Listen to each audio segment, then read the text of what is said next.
অনেক দিন পর দিদি এলো আমাদের বারুইপুরের বাড়ি। সাথে করে কত কি নিয়ে এসছে, আবার এক ধরনের নতুন খাবার নিয়ে এসছে, ঝাল সরু চাকলি। আমি এমন ধরনের সরু চাকলি কখনো ট্রাই করিনি, দারুণ বানিয়েছে। আর এদিকে শঙ্খ সদ্য জাপান থেকে ফিরেছে, দেখলাম ওখানে ভাত খেয়েছে এই চপস্টিক দিয়ে। তাই একটা চ্যালেঞ্জ করলাম, দেখি পারে কিনা। চপস্টিক দিয়ে ভালোই খেতে পারে। আর এদিকে আমি রাতে করেছি লুচি আর ঘুগনি।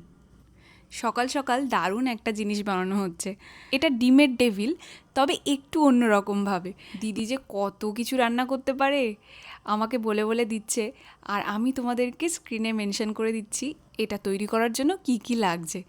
ডিমটাকে এইভাবেই কাটতে হবে। প্রথমে পেঁয়াজটা এইভাবে নিয়ে তার উপর ডিম দিতে হবে, আবারও পেঁয়াজ দিয়ে একটা গোল আকার দিতে হবে। তবে এই পেঁয়াজটা সব কিছু দিয়ে মাখানোর সময় কোনো জল কিন্তু অ্যাড করা যাবে না। পেঁয়াজ মাখতে মাখতেই দেখবে জল জল ভাব হয়ে গেছে একটা। তারপর কর্নফ্লাওয়ার গোলা জলে ওটা একবার ডুবিয়ে আর তেলে ছেড়ে দিলেই ব্যাস। আর মনে রাখতে হবে লো টু মিডিয়াম আঁচে ভাজতে হবে। দুর্দান্ত খেতে হয়। কারা কারা এমন বানিয়ে খেয়েছো, আর যারা বানাওনি তারা কিন্তু একবার বানাতেই পারো। আমায় জানিও কেমন হলো। চলো সবাই ভালো থাকো, আজকে তাহলে আসি, দেখা হচ্ছে কাল।